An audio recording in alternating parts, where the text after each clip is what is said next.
Good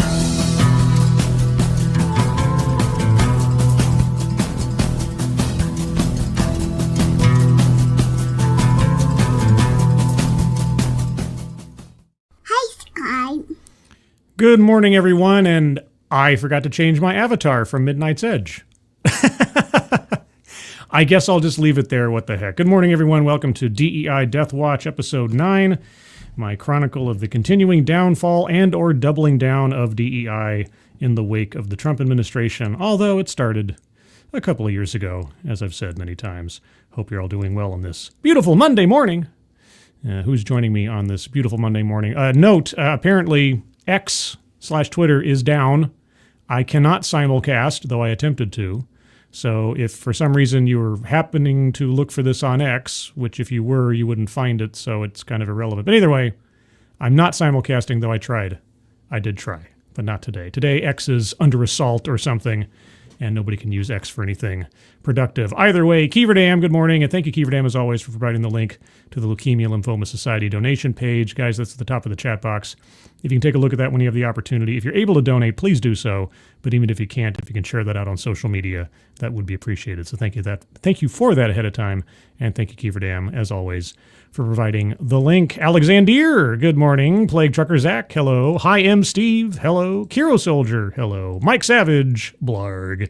Funtime Bats, good morning. Corbin Dallas, good morning. Unfair Ophelia, hello. Advocatus Diaboli, hello. Green Death, hello. Kay Scholl, good morning. Adam Nixon, good morning to you. And I think that's everybody I see. If I missed you, if you're lurking, if you're in the future, good morning. And I will hopefully say some more hellos as people find their way in. Let's start off with the wonderful world of Black Lives Matter. Yeah, you may have heard that Black Lives Matter is getting a scrubbing from the District of Columbia, Washington, D.C. But Huffington Post wants us to know, getting rid of this BLM mural is about so much more than Trump's attack on DEI. Uh-oh, what is the secret message behind getting rid of a wholly toxic activist organization's branding of our nation's capital? I can't imagine. Let's find out. The movimento. I'm not saying that to be silly or something. That is how this article has it. The movement to is all one word now. I'll have to remember that for my personal dictionary. The movement to reinforce the message that Black lives, in fact, do not matter, seems to remain Trump administration's. You mean the Trump? Okay. Did Chris Cillizza edit this? Okay, Huffington Post, really, find an editor. Find a proofreader, please, for my sanity if no one else's. The movement to reinforce the message that Black lives, in fact, do not matter seems to remain Trump administration's primary concern. The message is abundantly apparent in its outlandish attacks on DEI initiatives, its freezing of the Justice Department's Civil Rights Division, and the hiring freeze at several federal agencies. Outlandish attacks on DEI initiatives, oh my. And as if those examples were not enough to amplify this administration's sentiment about our well-being, we're now learning that Washington, D.C. Mayor Muriel Bowser will likely succumb to this administration's pressure and remove the Black Lives Matter mural on the street a block away from the White House. In fact, it appears that process has already begun. Yes, there is even footage today of it being scrubbed out and ground away. This mural, a powerful symbol of the ongoing struggle for racial equality, has been a beacon of hope and unity for the community since Kiana Jones and 6 fellow artists painted it in 2020. Oh man, I can't tell you how wonderful and how much it has unified everybody since then. You know, people come from all over the world to see this street mural. Although the mural's removal is par for the course in this political climate, the blatant attack on black art feels like insult added to injury.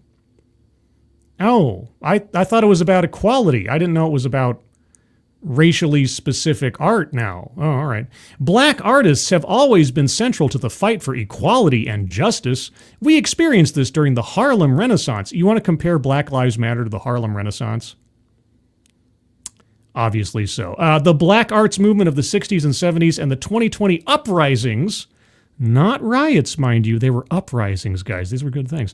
Uprisings when artists such as Amy Sherald, invited the world to see the vulnerability of Breonna Taylor through the stunning full-body portrait she created. If you say so, I don't think I've ever seen that portrait, nor do I know the name Amy Sherald. Jones stands among these artists as someone whose, quote, creations have always drawn from and reflected on issues of racism, police brutality, and the Black Lives Matter movement, unquote, Michelle Brown wrote in Washington Life. Okay. Our artists use their gifts to capture the emotions of the people they fight for.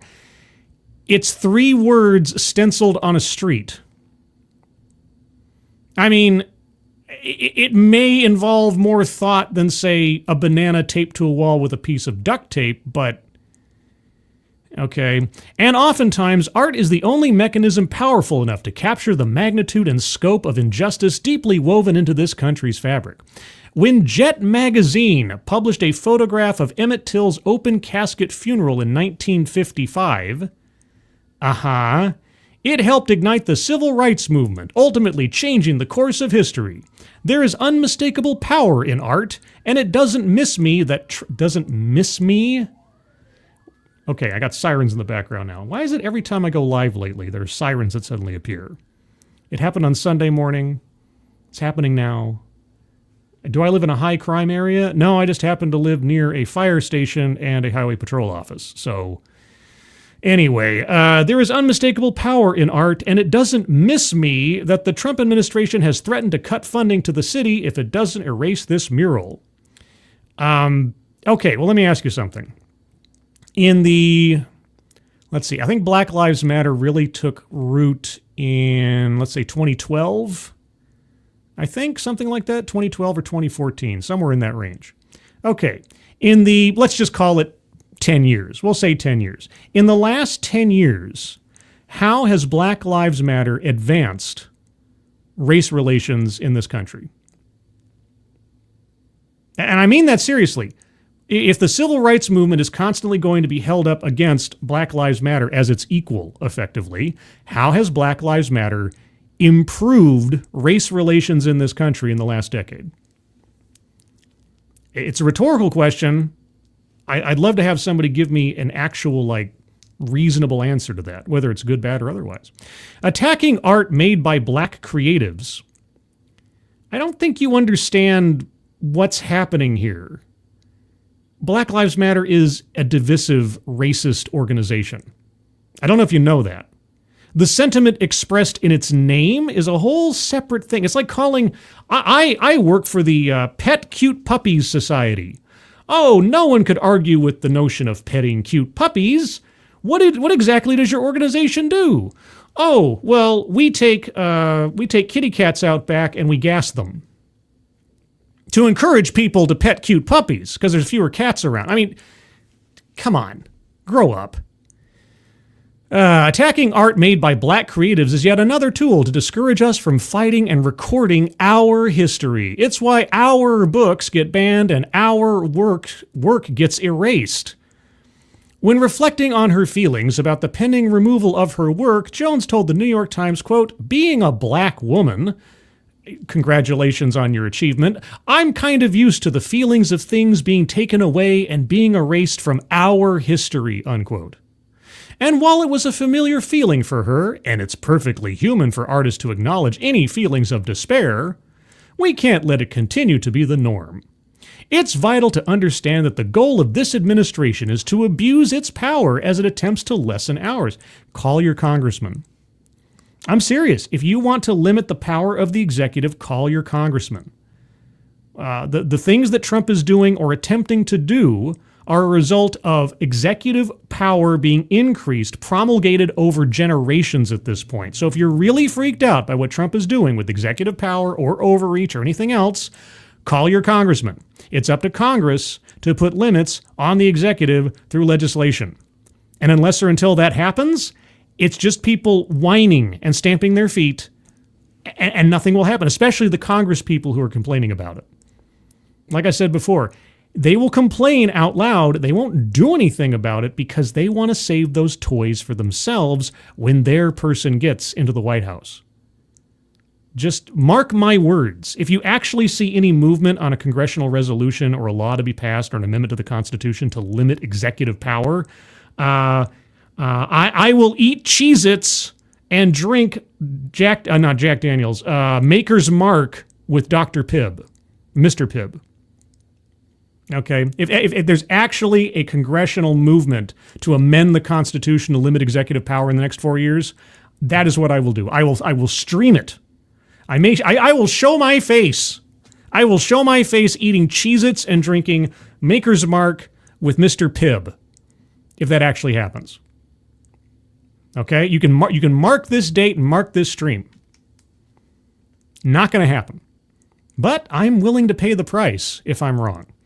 Let's see. Our movement is more significant than a sign. I'll agree with that. It's more significant than that. It's fleeced the country for millions and millions and millions of dollars to enrich very few people and actually help communities in practically no measurable way.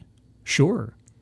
Fred Hampton once said, you keep calling back to arguably positive, progressive, actually necessary movements and individuals from the past in order to work towards equal rights and civil rights. And yet you quote people from today, artists that I've never heard of before, that the most that they did was paint a mural on a road or paint a portrait of somebody that is effectively irrelevant in the grand scheme of things. I don't know what to tell you. It's not an argument. Anyway, getting rid of the BLM mural is so much more than Trump's attack on DEI. Maybe it's making Washington, D.C. not a demonstrably, at least on the road, racist place to live. I don't know. Maybe I'm just goofy like that. But what do you guys have to say? Let's take a look at the chat here. Meh, hello. Leave kittens alone. Exactly. I was raised by cats. I was just using that as a abstract. Let's see. Corbin Dallas. It advanced the leaders of BLM into bigger houses. Exactly. Yes. The bank accounts of BLM leaders, quote unquote, got a big payoff out of this. I also remember several quotes from Black Lives Matter leaders at the time that white people were an inferior species. That was fun. Boy, that sounds like old time religion, doesn't it? Who else is here? Internet's favorite lunatic, hello. Good morning. Let's see. Darren Root, good morning as well. Anybody else I missed in the meantime? I hope not. Miranda Stone is here. Good afternoon, Miranda Stone. You guys know about Miranda Stone, don't you? Well, let me tell you a little bit about Miranda Stone.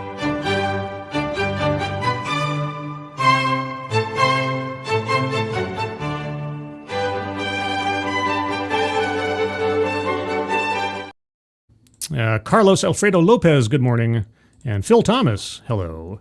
So that's our first story. Black Lives Matter mural is currently being erased from Washington, D.C. And oh no, the whole world's going to fall apart. You recall just how fundamental that mural has been to American culture in the last, 5 years? Yeah, it really has just brought the room together, as it were. Anyway, moving on to our second story. Let's take a little diversion into the wonderful world of education briefly.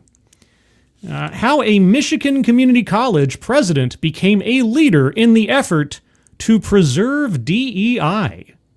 A community college. Okay, well, let's see. Affirmative action has been outlawed by the Supreme Court.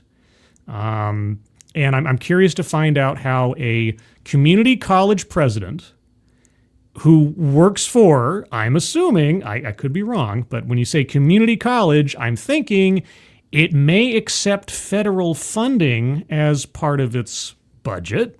Consequently, it falls under Title VI, as well as Title IX, and at least in the hiring element of things, Title VII. It kind of has the trifecta that it has to supposedly be restrained by. So let's find out how the president of a Michigan community college is making the effort to preserve DEI. Mike Gavin's advice for his fellow college leaders is don't give in before you have to. Yeah, just keep racking up potential violations until the last second, guys. Colleges and universities across the country are scrambling to comply with the Trump administration's push to root out diversity, equity, and inclusion efforts on campus, dropping programs designed to support underrepresented students, cutting jobs that focused on diversity, scrutinizing course offerings. Gavin, the president of Delta College, calls it anticipatory suppression. Ooh, anticipatory suppression. I like it. In the sense that it's a new phrase I hadn't heard before. Quote, it's not the law.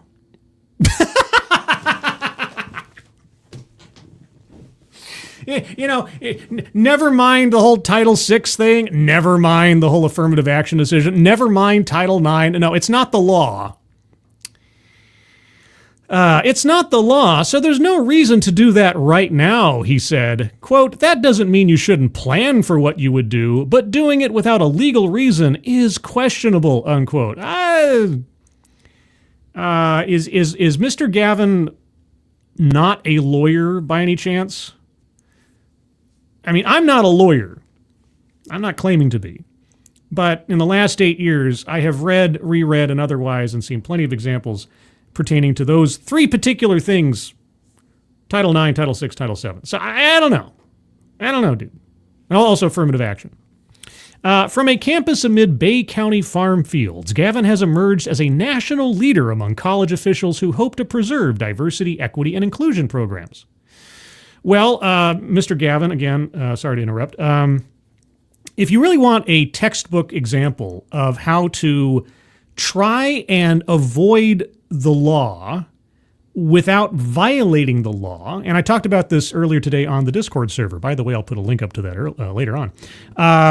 You want to look at California from 1996 until just about presently, effectively. Because in 1996, California as a state outlawed affirmative action. They said race-based admissions policies were verboten in California. Even though on a national level it was otherwise permissible, California said no, which was kind of odd given California's reputation of late. But anyway, despite this, colleges and universities in California ever since have been doing everything they can but to actually violate the law with on-paper race-based admissions policies to engineer a similar or same result as if they could use affirmative action without violating the rules set down by that passage of the restriction. So if you want a real-world Petri dish example of what strategies to try or not to try, and I mean this seriously, if there are colleges out there that are trying to get around the DEI bans or the affirmative action ban and everything else, California is your best bet to see what you can do to get around it without technically violating the law. And that's really what's going to happen, I think, is that businesses, colleges, universities, nonprofits, and so on, they will have to, as best as they can, be aspirational in their goals and not, how shall I put it? They can't put down on paper that they have actual metrics by which they're hiring or admitting students and things like that. They have to make them far more amorphous in meaning and intent and just kind of wink, wink, nudge, nudge everything. That's the safest route if you really want to break the rules without getting caught legally. But anyway, let's find out what Mr. Gavin is doing. He is one of the driving forces behind Education for All, a grassroots organization that came together. Maybe who's editing this stuff? That came together in 2023 as many states began considering anti-DEI legislation. Yeah, I wonder what happened in 2023 that made them consider that. It wasn't Trump becoming president again, so, oh, that's right, affirmative action. It now has close to 1,100 members, most of them community college officials. The organization has built up a storehouse of strategies for responding political pressure to political pressure. What is going? Am I just picking the worst possible articles for proofreading on the planet today? Is AI writing these articles or is DEI writing these articles? Who knows? Anyway, the organization has built up a storehouse of strategies for responding political pressure and preserving services for students of all stripes while doing what the law requires. Exactly what I was saying, right? Stay exactly within the line and don't cross it so as you notice. Quote, he's really what I would describe as our fearless leader. Boris and Natasha, said Stephanie Fuji, the president of Arapahoe Community College in Colorado and another Education for All organizer. Okay. Gavin has, quote, a heart and a passion and an energy of really wanting us as community colleges to serve our students, our communities, to the best of our abilities, unquote, she said. And he's willing to put in the work. Oh boy, roll up them sleeves. Let's do the work. Just look up on my channel, The Work. It's one of my earliest videos, The Work. Gavin says he threw himself into this work because he understood the stakes. His doctoral work in American Studies focused on race, nationalism, and sports. I bet he's got a lot to say about Colin Kaepernick. He studied critical race theory, all good, and believes colleges, quote, should have worn it like a badge of honor that we taught it, unquote. Why is that in parentheticals? What is going on with this article? He published a book in 2021 called The New White Nationalism in Politics and Higher Education, arguing in its introduction that complacency in the face of a resurgent white nationalism, quote, is a choice that threatens the very nation itself, unquote. The new white okay, quote, at the end of the day, I have this background, he said, and defending DEI programs, quote, just seemed like it was something that somebody needed to do, and nobody was, unquote. Oh, you're right, Mr. Gavin. You're right. No one has been defending DEI programs in the face of backlash. No one has. You're the only one.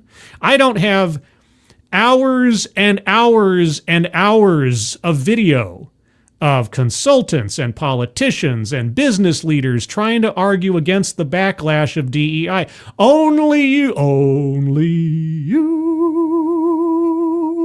are defending DEI. Only you. Yeah, it's only you. What a hero.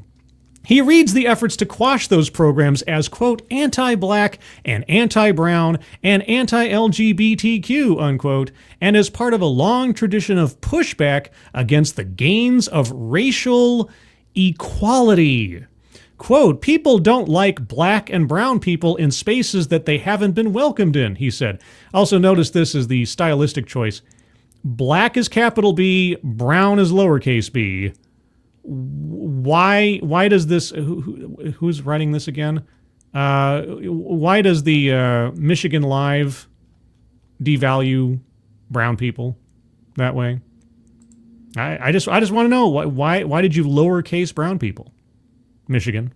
Tell me, oh, tell me true. But community colleges are open access institutions. Yeah, why is that? Is it because they're publicly funded? Oh, their mission is to take all comers and get them through. Well, their mission is to take on all comers and provide an education. Whether they get through should be up to their talent and dedication to their studies. But okay. The essence of DEI at a place like Delta College, he said, is, quote, meeting every student where they are and trying to get them to graduate, unquote. If that's the goal, let's hear it for equity. Which, in his 3.5 years as president, has meant reallocating money to mental health services, to food, and the kind of last-minute expenses that can derail poor students. It's meant increasing the advising staff by 1/3, running the college's first-ever Hispanic literature class, bringing computer courses to rural Coleman. Do you mean and bringing computer courses to rural Coleman because that's the last part of your sentence? Did the author of this article attend Delta College by any chance? I'm just curious. I'm just asking questions. The result, quote, students, whether white, lowercase, black, uppercase, Hispanic, uppercase, veteran status, lowercase, have increased their graduation rates, enrollment, and retention, Gavin said. I'm glad you mentioned veterans last, because isn't that the pattern that we've seen over and over again with ERGs and elsewise? Oh, when you really want to try to justify your philosophy, include all of the racially divisive or sexually divisive stuff, but always mention veterans at the end. Because putting veteran status on the same level as being Hispanic or being black or being white makes sense. Trump. The first weeks of the Trump administration have changed the conversation, of course. Of course it has. The president issued an executive order titled Ending Radical and Wasteful Government DEI Programs and Preferencing, unquote, on the day he was inaugurated. On Valentine's Day, the U.S. Department of Education released what's known as a Dear Colleague letter laying out the new administration's interpretation of federal civil rights laws. It said that educational institutions, quote, have toxically indoctrinated students with the false premise that the United States is built upon, quote, systemic and structural racism, unquote, and advanced discriminatory policies and practices, and under the banner of DEI were, quote, smuggling racial stereotypes and explicit race consciousness into everyday training, programming, and discipline, unquote. It argued on the basis of the U.S. Supreme Court's 2023 decision banning race-conscious admissions that any consideration of race in campus policies is, quote-unquote, illegal. It really shouldn't have to, because affirmative action was operating in contrast and in counterpoint to Title VI, which was, again, established in 1964. So the timeline of logic and all this stuff just boggles me. It gave schools 2 weeks to assess their compliance or face penalties that could include the loss of federal funding. Gavin said it's a, quote, far reach to make that the Supreme Court decision on race-based admissions actually applies to all parts of a college, especially an open access one like ours, where we take 100% of the students. All right, you know what? Let me read Title VI. Let me just read the text of Title VI real quick. No, not Title VII, Title VI. All right. No, go away. Okay. I'm going to read it out loud. I'm not going to have it on the screen because I'd have to jump around a bunch. But let's see. Where is the text? No, I don't want a summary. I want the text. I want the text. Give me the text. Okay, here we go. Are you ready? Education time. Here is the text of Title VI of the Civil Rights Act of 1964. No person in the United States shall, on the ground of race, color, or national origin, be excluded from participation in, be denied the benefits of, or be subjected to discrimination under any program or activity receiving federal financial assistance. Period. End. Okay? So when our president of this community college says it's a far reach to make that the Supreme Court decision on race-based admissions actually applies to all parts of a college, especially an open access one like ours, where we take 100% of the students. It does. Do you accept federal financial assistance? Do you receive federal grants? Do you receive any kind of taxpayer support in your operations? Well, let me tell you something. No person shall be subjected to discrimination under any program or activity. So there you go. Your college is a bunch of programs. It's a bunch of activities that calls itself a college. So I hate to tell you this, but because of the ambiguity of the law, which is part of the whole point, everything you do falls within it. But then I'm assuming that Mr. Gavin, being a critical race theory adherent, doesn't believe in Title VI or something. He's confident that Delta College isn't violating the law. Well, here's the thing. I don't know if it is or it isn't.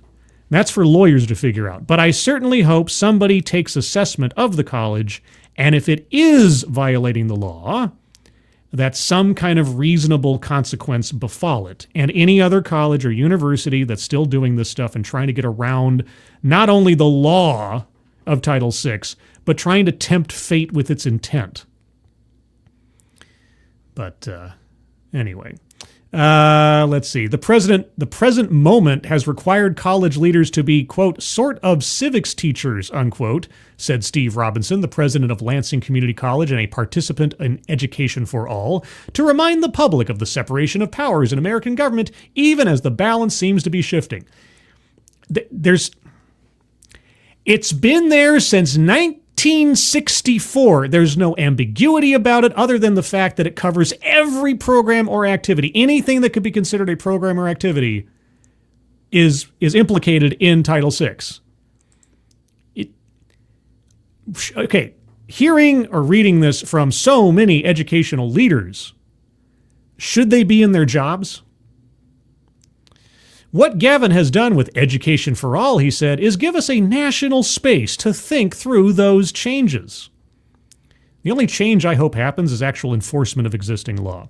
Quote, he's got what I would call community organizer skills, Robinson said. He's the person at the end of the meeting.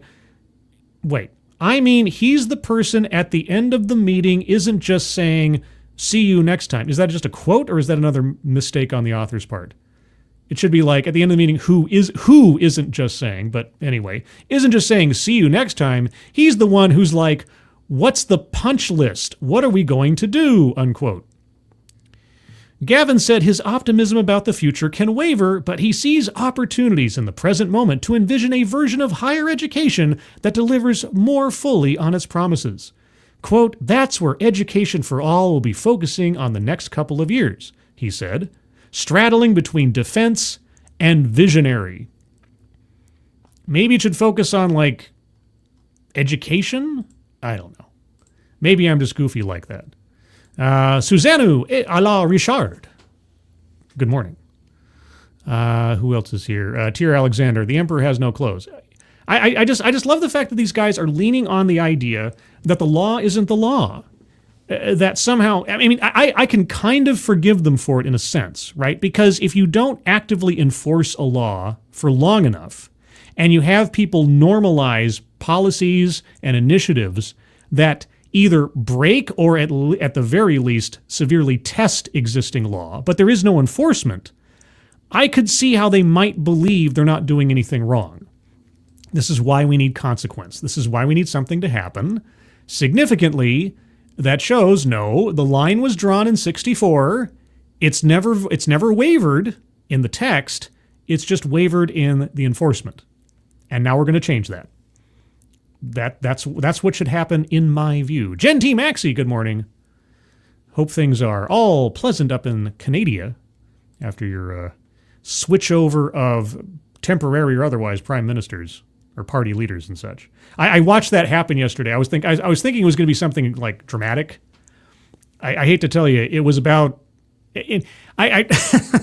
I don't mean to diminish my northern neighbors too much, but some of the rhetoric used by the leaders on that stage as they were getting ready to announce the results of the vote were a bit overwrought, let's say. But I admit it, I'm not Canadian. Maybe there's an element there that I'm just missing as a damn Yankee. But I did do my civic duty and watch the ceremony all the way up to and through the vote announcement and a little bit of Carney's speech. So I'm at least informed on that part, for whatever that's worth. And I know it's probably not much. Corbin Dallas, tax cuts are also considered federal funding. Anything that you can construe or any reception of federal financial assistance. Now, federal financial assistance could as well be construed to be a tax cut on a federal level because the federal government is assisting you financially. It's the genius of the words and language used in the title that make it so all-consuming. There's no way to escape it. What that college leader said is like, well, we're not violating the law by doing this, that, and the other. Like, no.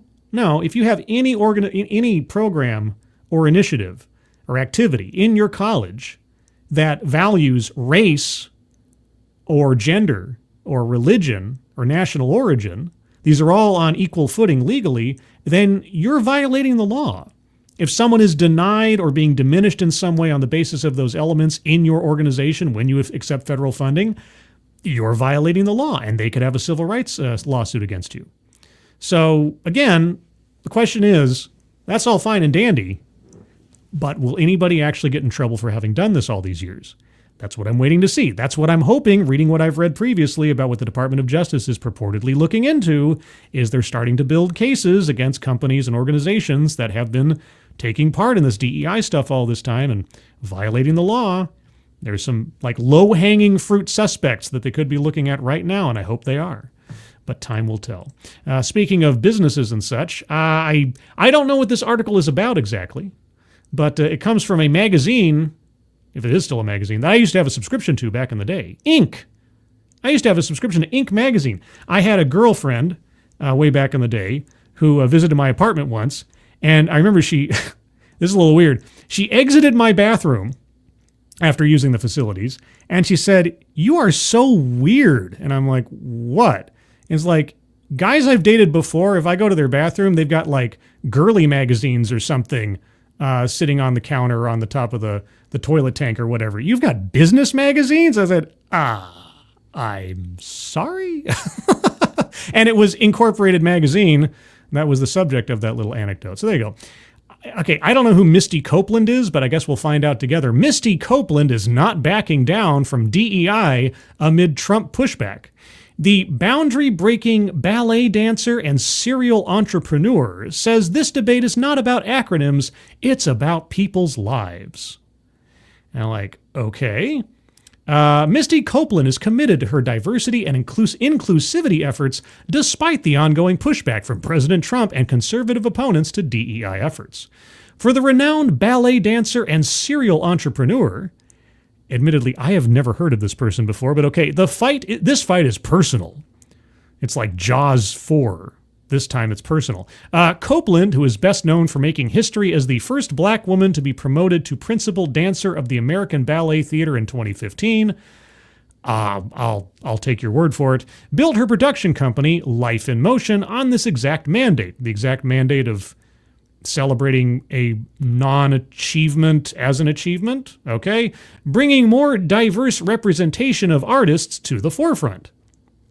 Oh, okay, so being, I'm assuming, racially discriminatory in who you decide to promote. The first consideration as to whether an artist is worthy of promotion is, are they the right color? Do I have that right? Quote, "My whole career is so rooted in that, and it's not some surface-level language that we have to check off." Are you sure about that?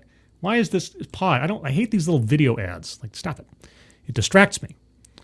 This is real important work.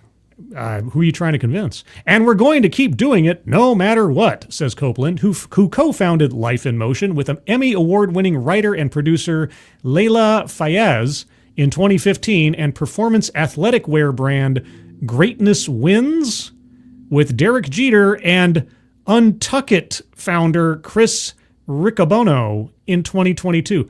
Aside from Derek Jeter, I have never heard of any of these people or any of these brands before. But you know what? I bet they're not made for me.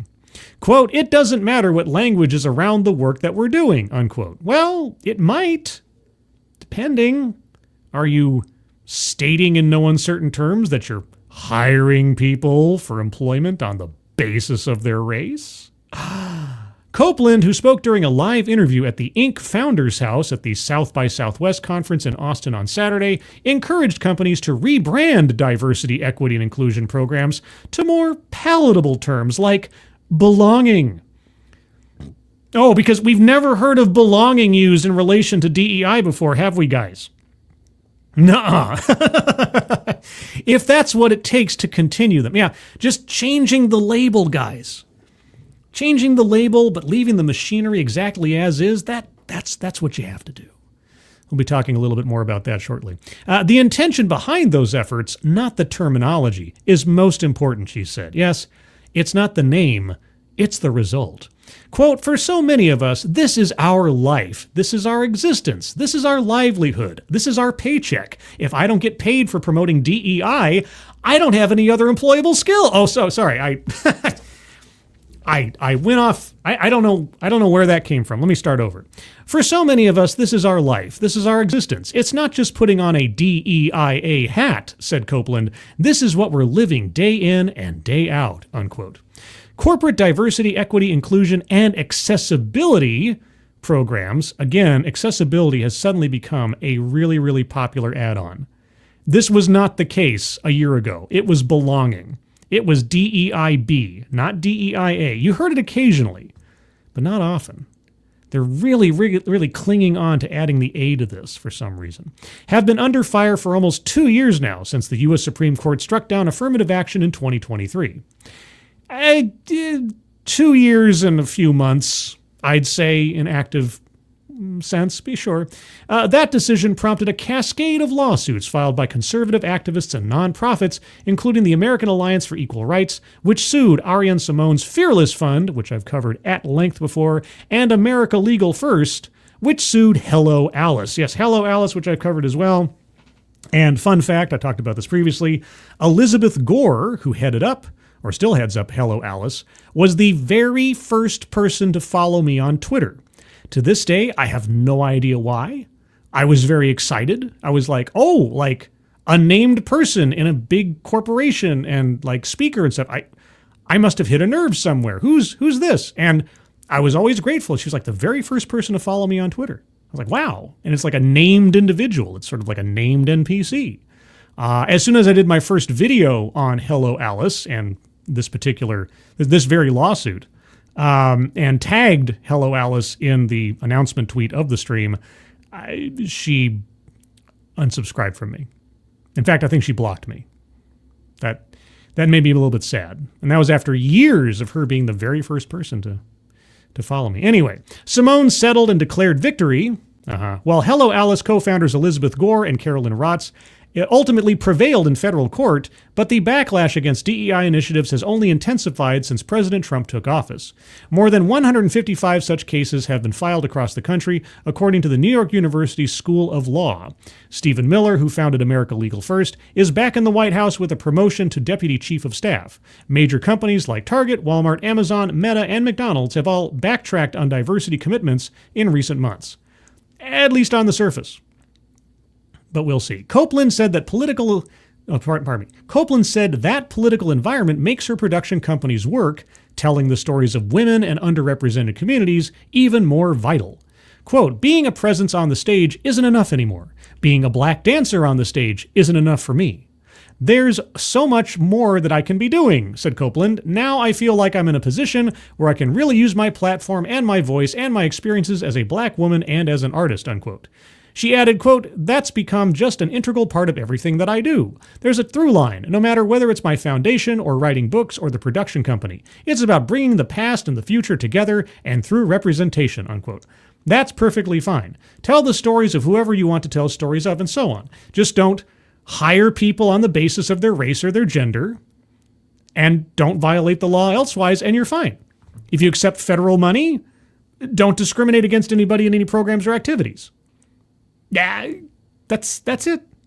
I mean, if you're a production company and you're only going to tell stories about black women, okay, go ahead.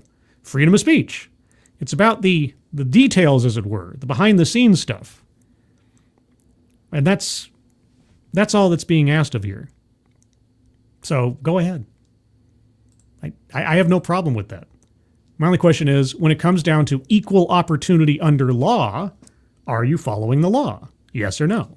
If the answer is yes, great. If you're skirting the law, well, I'm not a big fan, but what can I say elsewise? Anyway, let's see. What do I have here? My boss is in the details after all. Ha ha ha ha ha, says the devil's advocate. Har har har, har har har. Har. Or more like... let's see. Snortapoopus. Cuber. Reparations is about redistributing money from people who never owned slaves to people who were never slaves. That is effectively so. At this point in time, that is so. As far as I know, and I'm happy to be corrected, I don't believe there are any more people living today who were slaves when slavery was legal in America.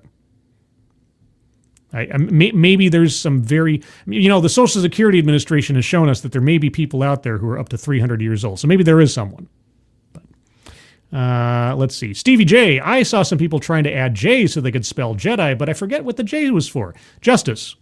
And I've covered this at length before. I did a whole playlist of the Jedi Academy around people using J for Jedi to put JEDI into place. And then the Scientific American magazine put out an article saying, guys, Jedi is a bit too corporate and it refers to a fictional organization that like kidnaps children and indoctrinates people. See, you might not want to use that as your moniker. And then it fell out of favor real quick, except for places that still use it. What was the city that I looked at in my channel? Oh, that Texas town. I suddenly forget the name of the town. Anyway, the city council was using Jedi as the title of their initiative to promote diversity, equity, and inclusion. They said out loud that they were hiring people on the basis of that. And then they corrected themselves quickly because they didn't want to get into trouble. But why would they? It's totally legit. Anyway, let's move on. What do I have? Oh, yes, we have some advice. We have some advice on your resume. This is going to be interesting, I think. I hope. How to convert the DEI-based red flag resume. All right, this is an expert column. All right, here we go. Loading your audio. That's not a title. That's just part of the thing. Once the new government administration... I've never usually heard that in that term. Usually it's like the new administration or new presidential administration. The new government administration started in January. The flurry of government employee actions and corporations scrambling to exit corporate policies related to diversity, equity, and inclusion initiatives resulted in hundreds of DEI workers, quote, out on the street, unquote.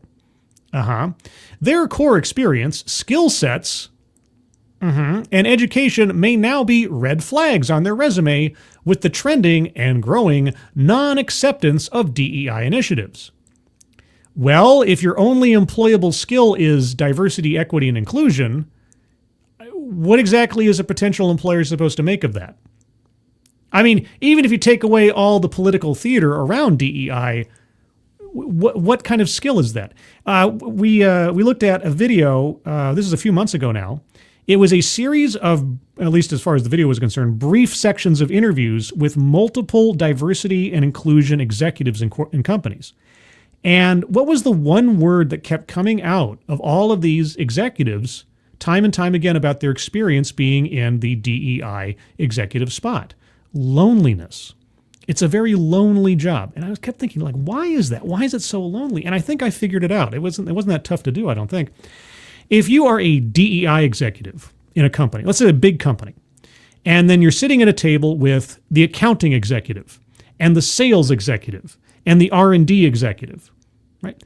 What do all of those other people have that a DEI executive doesn't? Presumably demonstrable skill in something that promotes the advancement of the business and especially the well-being of their specialized department, right?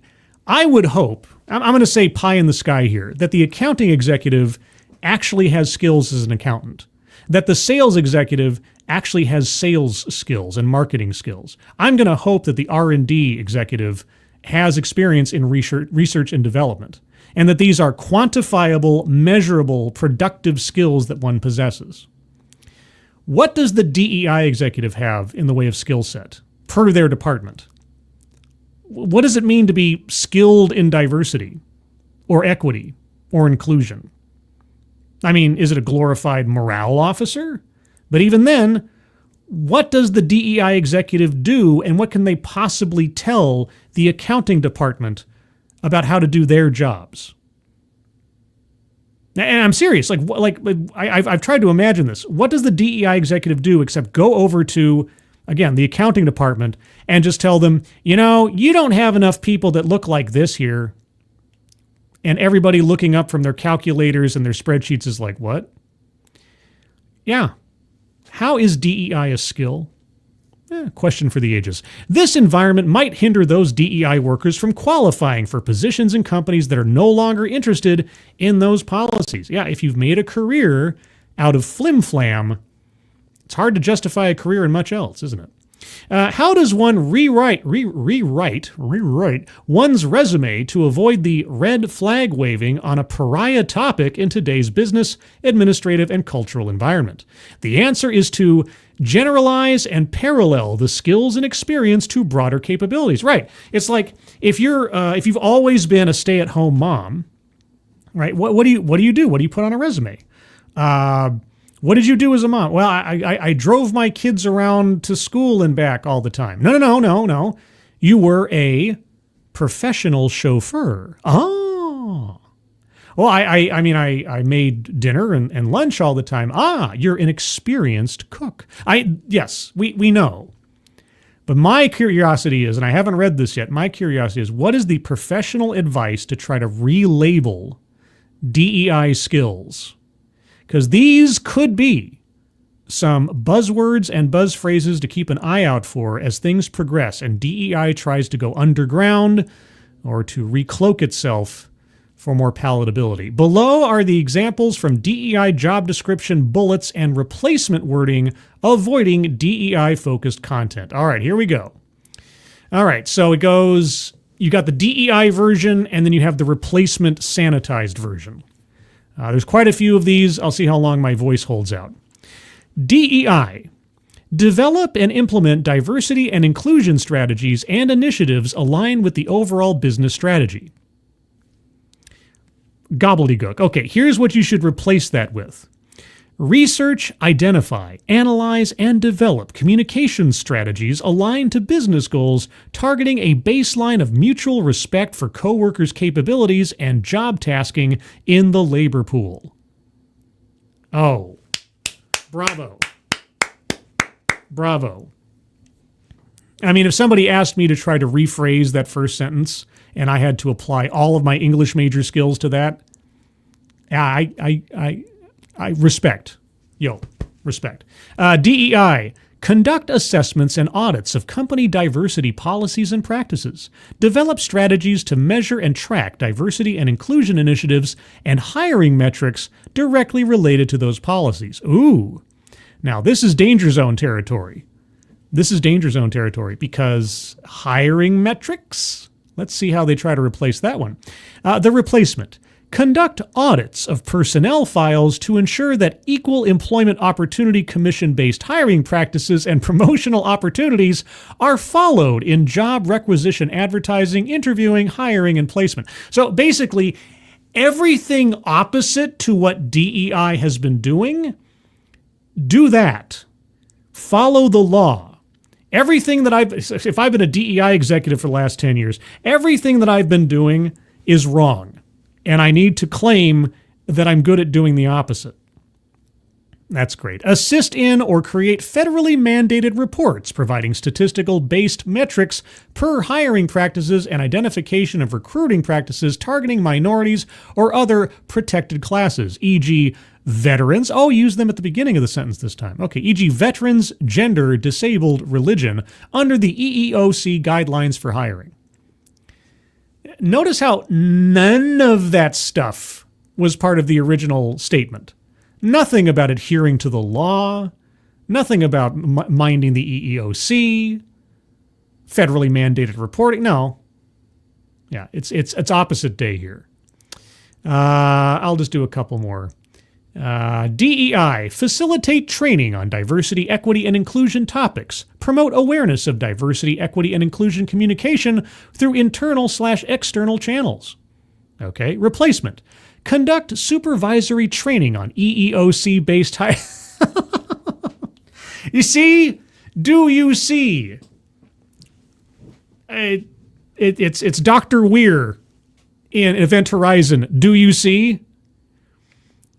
The only way to safely replace the language of DEI is to make sure you're batting your eyelashes and going, I adhere to the EEOC. Yes, no, I need a job. I swears, I actually adhere to the law in hiring practices, I swears. This is the only way for a DEI professional to conceivably get a job at another company in the wake of DEI dying, is to say in no uncertain terms, yes, I will abide by the law. In a way, I'm kind of glad for that. If this is the advice that's coming out of places, professional or otherwise, that this is what you have to do, good. Now you just have to make sure that the companies are sticking to them. Now we got another every replacement after this has EEOC mentioned in it. That's great. Like I say, it's kind of a backwards way of looking at it, but I'm glad that's the case. But now EEOC has to actually not only be enforcing the law, but be given the resources to enforce the law. That's what needs to happen next. Let's see. A couple more things here before we go. The Mum is here. Hello, the Mum. And Juliet. Good morning to you. Anybody else that I see here before I start winding things down? Because I'm trying. I know I've broken. My original rule was I'm going to try to keep this to about a half an hour digest. And then, of course, I'm far too verbose to keep it to a half hour digest. So about an hour. About an hour seems right to me. We'll see. And of course, I do this twice a week now. So yes, I've decided, unless something else changes, that the regular time frame for these DEI Deathwatch shows will be Monday and Friday at 11:30 a.m. Pacific time, 2:30 p.m. Eastern time. So I'm going to have that as my hard and fast schedule for the foreseeable future, if you're curious about these things. And as always, there's a playlist on my channel of all the previous DEI Deathwatches in case you're curious about some other company or the development of things as they go along. Because they will develop, and I'll be here for it. Because this has been, it wasn't planned. When I started my channel, it was not my plan to focus in on one particular topic necessarily. And I have gone over many topics in the past, but definitely diversity, equity, and inclusion has become a centerpiece for my channel over the years. And I'm so glad to finally see some movement on it. But it's not done yet. And that's really on Trump and the DOJ.